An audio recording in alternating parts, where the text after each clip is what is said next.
사는 게 힘들고 흔들릴 때마다 우리를 지켜주는 건 거창한 성공이나 대단한 인맥이 아닙니다. 바로 일상에서 지켜온 작은 습관들이죠. 돈, 건강, 관계, 마음까지 스스로를 단단하게 만드는 10가지 습관을 소개합니다. 지금부터 하나씩 지켜간다면 앞으로의 인생이 훨씬 더 든든해질 겁니다. 첫째, 가족이 알아도 부끄럽지 않은 내 삶 만들기. 가족은 우리의 민낯을 가장 잘 아는 존재입니다. 남들은 속일 수 있어도 가족만큼은 속일 수 없죠. 무리한 소비, 보여주기식 허세, 감당 못할 빚은 결국 가족 앞에서 드러나게 됩니다. 실제로 빚을 숨기고 살다가 결국 집안 전체가 무너진 사례는 흔합니다.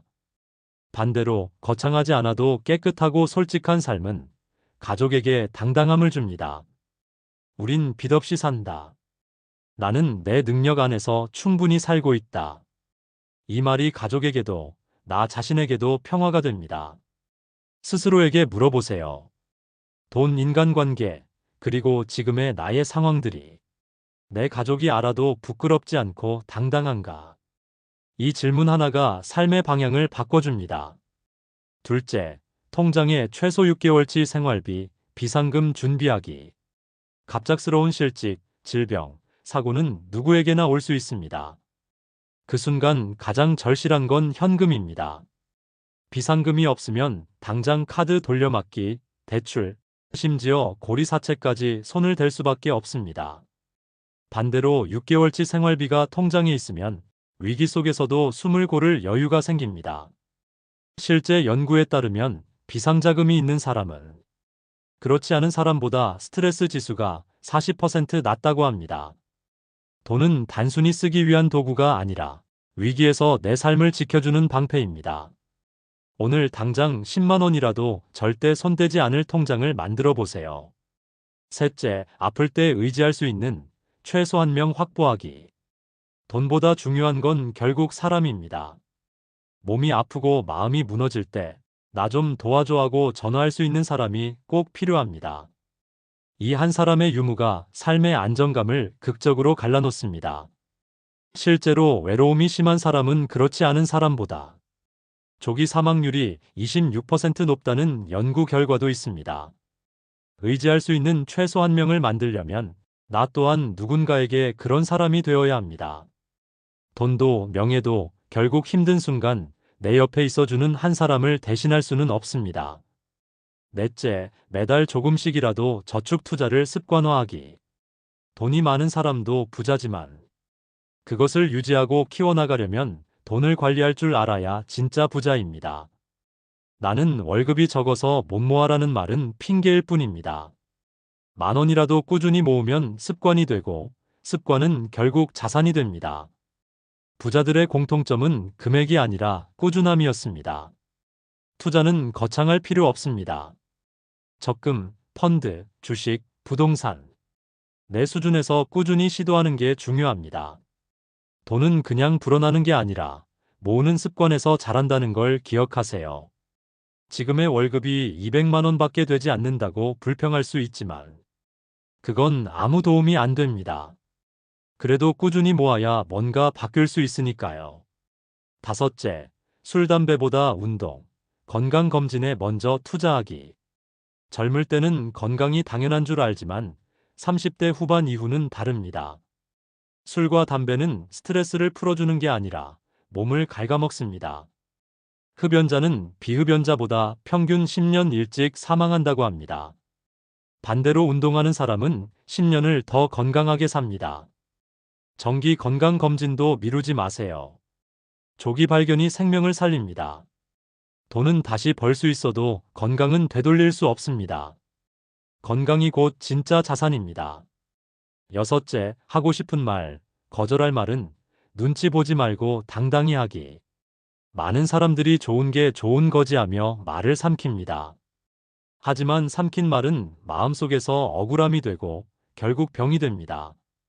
심리학자들은 말하지 못한 억압이 우울증과 불안장애로 이어진다고 지적합니다. 거절은 관계를 끊는 게 아니라 건강하게 지키는 방법입니다. 나를 지키는 첫걸음은 내 목소리를 내고 자존감을 갖는 것입니다. 일곱째, 인간관계에서 돈 거래는 피하기. 돈이 오가는 순간 관계는 달라집니다. 빌려주면 불안하고 못 받으면 원망하게 됩니다. 친한 친구, 가까운 친척일수록 더 큰 상처를 남깁니다. 돈 거래로 깨진 관계는 수없이 많습니다. 살아오면서 돈 관계가 좋게 끝난 경우는 못 본 것 같아요. 그리고 돈은 은행에서 빌리는 겁니다. 은행에서 신용 없어서 포기한 사람까지 챙기실 건지 한번 생각해 보시기 바랍니다. 돈과 마음 둘 다 잃지 않으려면 애초에 선을 그으세요. 여덟째, 혼자 있는 시간도 편안하게 즐길 줄 알기. 혼자 있으면 외롭고 누군가 곁에 있어야만 안심된다면 아직 자신을 사랑하지 못하는 겁니다. 에리히 프롬은 말했습니다. 혼자 있을 줄 아는 사람만이 진정한 사랑을 할 수 있다.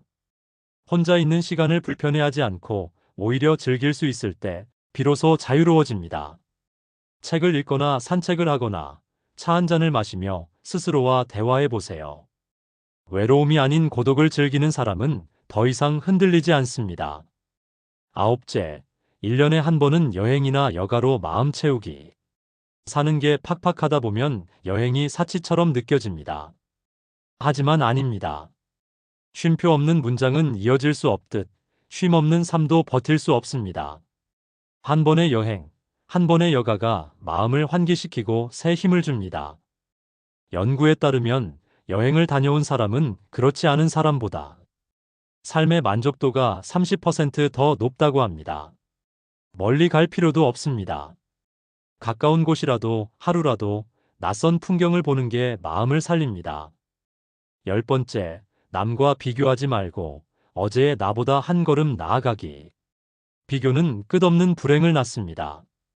항상 나보다 잘난 사람은 있고 그들을 바라보면 내 삶은 초라해집니다. 하지만 기준을 어제의 나로 바꾸면 모든 게 달라집니다. 어제보다 조금 더 건강해졌는가, 조금 더 지혜로워졌는가, 조금 더 성실했는가. 이 작은 차이가 인생을 바꿉니다. 비교의 잣대가 남이 아니라 어제의 나일 때 자존감이 살아납니다. 이 10가지 습관은 거창하지 않습니다. 하지만 꾸준히 지킨다면 반드시 인생이 달라집니다. 작은 습관이 나를 지키고 나를 단단하게 만듭니다. 기억하세요. 작은 습관은 사소해 보이지만 결국 나를 지켜주는 가장 큰 힘이 된다.